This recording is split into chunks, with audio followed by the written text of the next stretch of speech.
Hello and welcome back to the channel. Today you join us on the second part of the three-part series, the Mid Sussex Marathon Weekend. Today's race is the Haywards Heath 10 mile. As very quickly mentioned in the previous video, for the three races I'm trying to beat a 4-hour time. In the last race, the East Grinstead 10 mile, I got a chip time of about 1 hour 31. So this should leave me with around sort of 2.5 hours left to complete the next two races. And they're off. As you can see, it's a nice sunny day, nowhere near the heat of the 23 degrees and sun from yesterday. Today it's more like 14 degrees, bit of wind, perfect running conditions really. The beginning of the race today was up on the main road behind the park, with a nice little downhill section to the roundabout and back up again. As per the quantity of people around, you can see the turnout was really good. The start line was absolutely packed.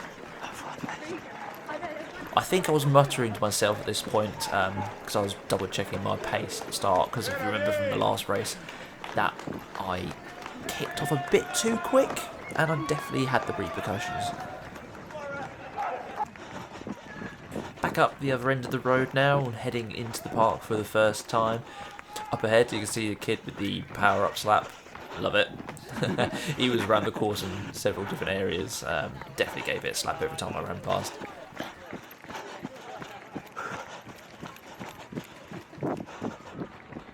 There's a nice little water station coming up on the left, which does signify the fact that this is part of the loop that I'll be running around twice now.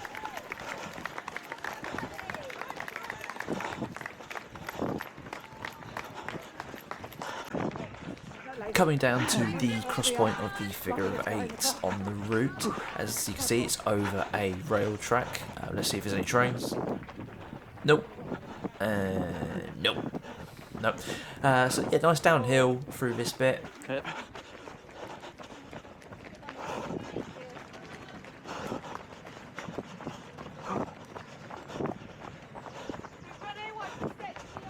Oh yep. Jesus. Nearly coming a cropper there with the obstacles on track. Oh, and dodging a branch.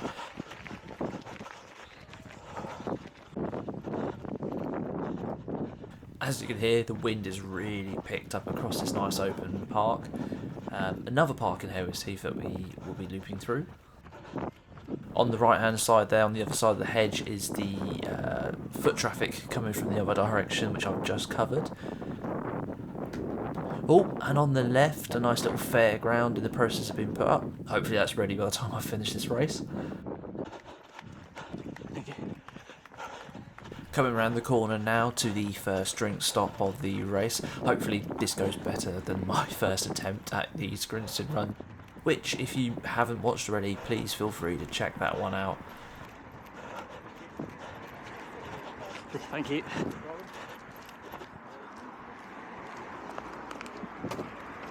Oh, smooth as a baby's bottom.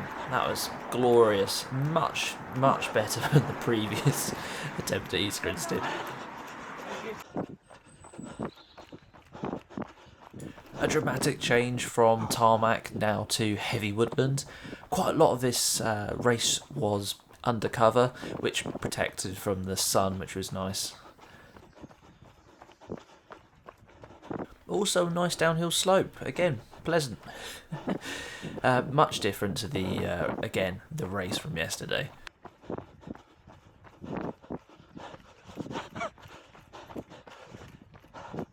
That's giving me false hope, that is.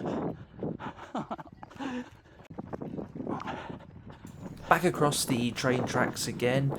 By this point I feel like I'm starting to hit a nice steady pace.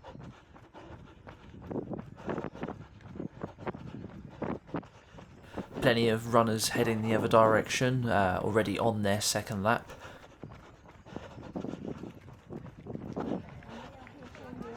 Just over the halfway mark now, and as we pass the lovely little cafe on the right, you can see the finish line in the distance.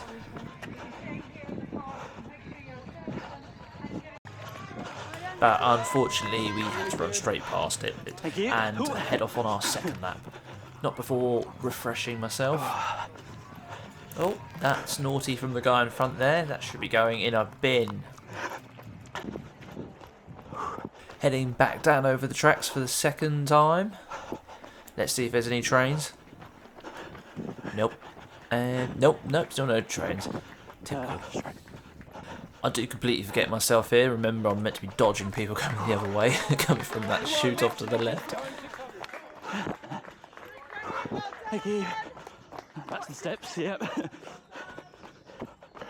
1, 2, 1, 2, 2, 2. It's windy. Lovely. Indeed it is windy, and that fairground is still not built. Really looking forward to that.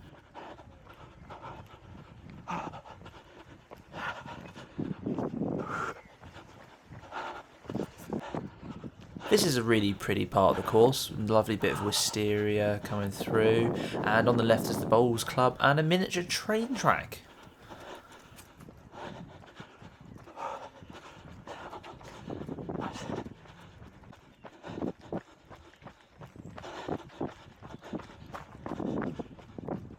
Feels like I'm running down someone's driveway here with this part of the route.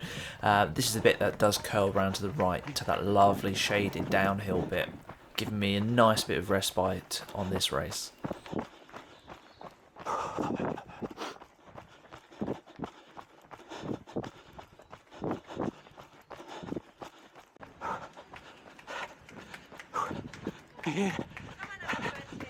Thank you.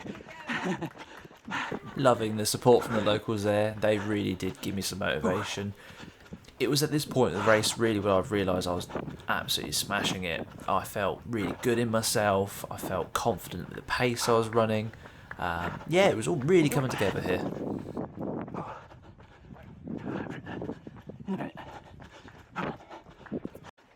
One last time back over the tracks and still no trains. What a letdown. There was one train that did go past earlier in the race, but I missed it on camera, which is a shame.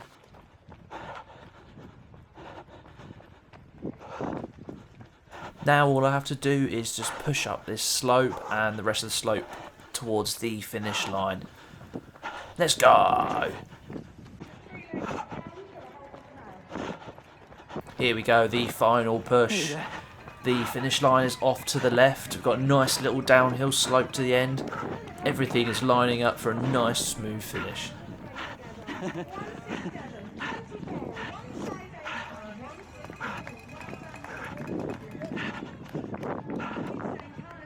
Here we go, the final few metres, the final push. Everything's burning. I'm giving it my all. Less than a 4-minute kilometre pace.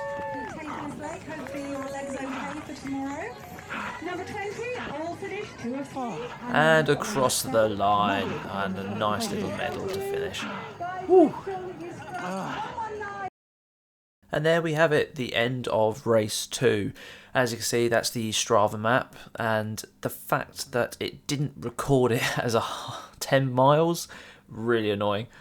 But it's fine. I know I done 10 miles. We all know we done 10 miles. And here is the official time from the website, a chip time of 1 hour 25 and 29 seconds, and an overall position of 195 out of the 410 runners that were here today. Personally really enjoyed this run today. I absolutely rated it. I would happily do this again. But yeah, we're going to move on to the next race in the next video. I have 10 kilometres left in Burgess Hill, and I think I've got around 1 hour and 3 minutes left. A nice healthy time to do 10k in. So yep, that would be the next video. If you enjoyed this video, please leave a like and also subscribe. And also check out the first video in this series if you haven't already. But yeah, we'll catch you in the next video. Bye.